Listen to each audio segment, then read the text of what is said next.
No damage. That's my biggest thing right now. It's by the headers.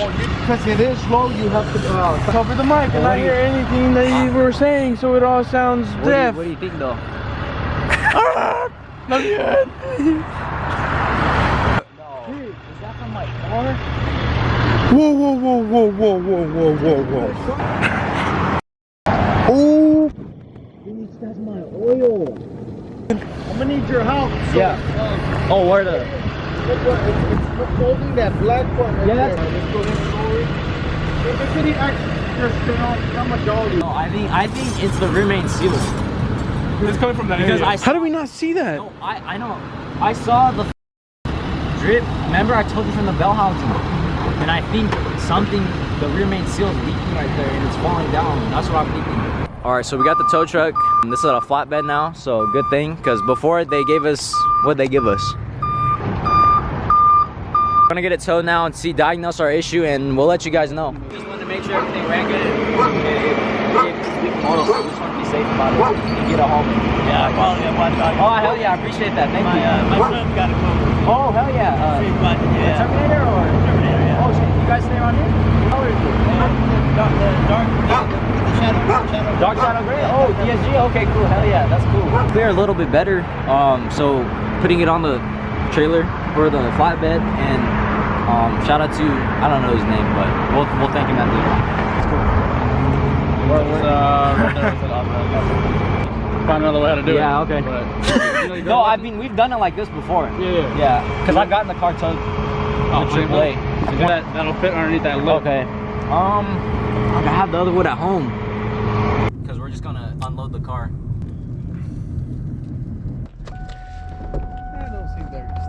In the garage. Into the garage? Yeah. Alright. Oh, We are in. nice. It's staying on.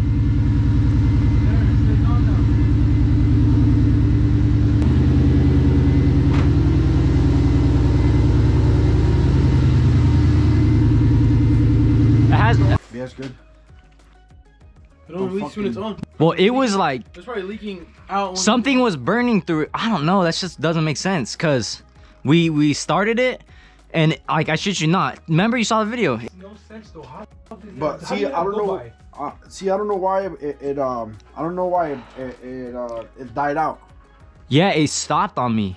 Like, it just wouldn't turn on. Like, it felt like it locked. Like, what you guys doing in this corner? You guys are in timeout. I know. Sorry. Listen to it. Yeah. Well, where's it leaking from? What? Give me a napkin. Big chunk. The oil looks super dirty though, doesn't it? Yeah. Look like.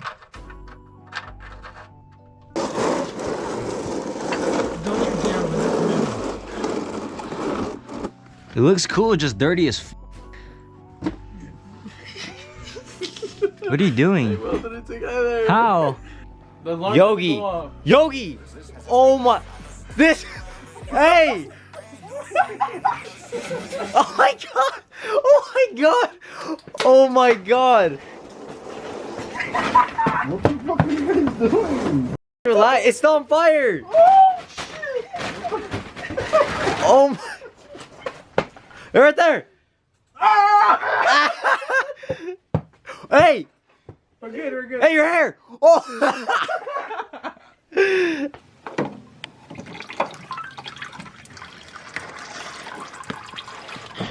Everything's sparking everywhere. But I think it's gonna be on the outside.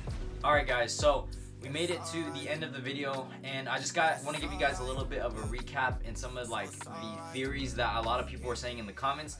A lot of people were saying, first off, they're like, why did you get on the car? Like, you should have known, like, it smelled weird. You even said it yourself, and you're like, you're stupid if you got on it. Well, here's the thing.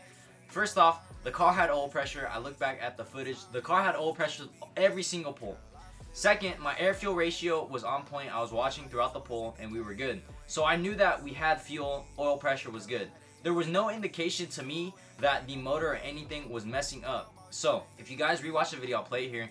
If you guys notice in between that the poles, you notice on the second pair of poles, the car actually is spitting flames due to the N2MB watt box. Now you guys know I love this thing. It's been spitting flames. It's been awesome. But the watt box has been staying on. I haven't been no lift shifting, but pretty much when I'm going to shift, if you hit it at the right point, sometimes the watt box will engage and cause it to spit a flame. Now in the past, really nothing has shown me that I need to stop keeping it on while I'm driving, but there's a few things that I think happen. So the watt box, what it does is it cuts ignition to the motor. So it essentially pauses the motor for a second and then turns it back on, and that's when the flame happens. So what I think happened was when those pops happened in between each shift, the motor inside was so pressurized, because like I said guys, we're pushing about over 20 pounds of boost through this motor, so we are pushing it, no doubt. Like I know that it's a very crazy setup and we are pushing the limits of this car, but from that, the pops created pressure inside the motor, and I think what happened was the rear main seal popped off. Okay, so everyone was saying, why did you turn the car on, this and that? Well, first off, the car wasn't knocking. 2, the car did have oil in the dipstick. We checked it. It was at the halfway mark. We had oil. So we knew we didn't lose oil a lot. If you guys saw the last video, we did have a lot of oil on the ground, but we didn't realize that till after we moved the car. We didn't drive it at all, but we noticed that after we cranked it and whatnot, that's what was our issue. So on top of that, our second issue was we don't know why the car turned off. It's also a very big concern in regards to the setup, so I'm not sure about that. So when we got to the place, we're like, why doesn't this start? We thought it was the battery, we thought it was the alternator, because it's a common issue that the alternators go out, and a lot of people were saying like, hey, you know, one of the biggest issues of your alternator going out, specifically on a Cobra, is that when you lose voltage on the alternator isn't going to supply the power needed for the fuel pumps, and therefore your car can lean out and it will be toast. Your car will essentially lean out and it will die because of starvation of fuel. So what we did is we checked the poles on the video and everything looked good. Air fuel ratio looked good. We had oil pressure throughout the whole poles. There was nothing to indicate us that the car was functioning weird. I did notice that, like I said, it did smell kind of weird, but I'm not too sure on what that was. And then after that, like I said, we checked everything out. Everything looked cool. And now we are going to diagnose exactly what happened to the car, starting off potentially with a compression test. But I do know that our rear main seal is more than likely blown out due to the bell housing leaking oil, and we got to check that. I might be getting a new tranny too, a T56 Magnum. I'm not too sure yet. So either way, I was going to drop the tranny within the next month or two. So we're going to drop the tranny. We're going to see what the rear main seal looks like, and that'll indicate us that I think that's what happened. I've also talked about it before, but this car actually has a remanufactured block, because if you guys know, the early 03 Cobras had a head cooling issue. That's why people have created the head cooling mod, because essentially some of the cylinders weren't getting enough cooling, and that's when the car was recalled back. I did some research on this car, and the block was replaced at about 20,000 miles. So my car only has about 20 to 30,000 miles on it, even though the odometer says about 52,000 miles, 53,000 miles. And so with everything that's being said, we started the car the night we brought it back home to my house, and there was no knocking, right? There's no knocking. The only thing that really concerned me as well was that the crankcase was blow-bying a lot of steam or oil. I don't know. Yeah, it's oil. But the car obviously wasn't burning any oil when we turned it on because it was cold. So that indicates to me that I'm hoping the compression test will confirm whether or not we have a compression issue.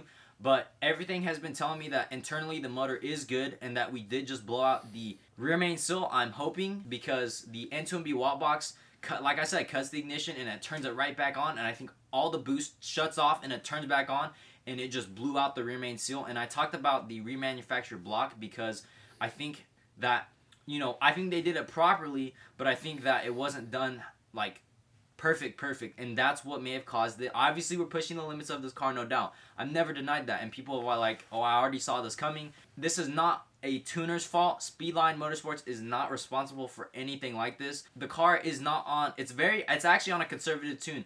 You guys think that I had the car pushing at 800 wheel horsepower all the time? No, we actually have a very conservative tune on the car right now. We're in the mid 700 wheel mark, but we're not at 800 wheel, that's for sure. And we are on 16 degrees of timing. It's very conservative tune. We did the 800 wheel horsepower pull on 21 degrees of timing, and we were only on 16 degrees of timing when this happened. So this has nothing to do with the tuner. This is all due to the fact that I think the watt box is what caused this, and that's my theory. We will obviously confirm it when we do a compression test, and we also drop the tranny to see if the rear main seal, what's going on in the back of the motor. So with that, I think that's what it is, and we're just going to roll with it. We're obviously going to confirm whether or not what's going on, and we'll do a little series based on it. So yeah, for all the keyboard warriors that were saying you're stupid for getting on it, no, that's not the case, because like I said, we confirmed that we had oil pressure, and on top of that, we had the air-fuel ratio. The car was getting fuel. My fuel pump relays were turning on, and that was the end of it. Like, you guys think I was getting on the car, but no, honestly to God, like, the car had no indicator, no check engine light, no nothing that would tell us that, hey, stop beating on this car, because the car was functioning fine. We thought the smell came from a diesel truck because it smelled like diesel fuel, and that's what threw us off. And we're like, everything looks good, oil pressure's good, let's try another pull, because, you know, whether or not this would have happened during a race or anything, it could have been a lot worse. So I'm glad that this happened now, because we can figure out what our issue is and go from there.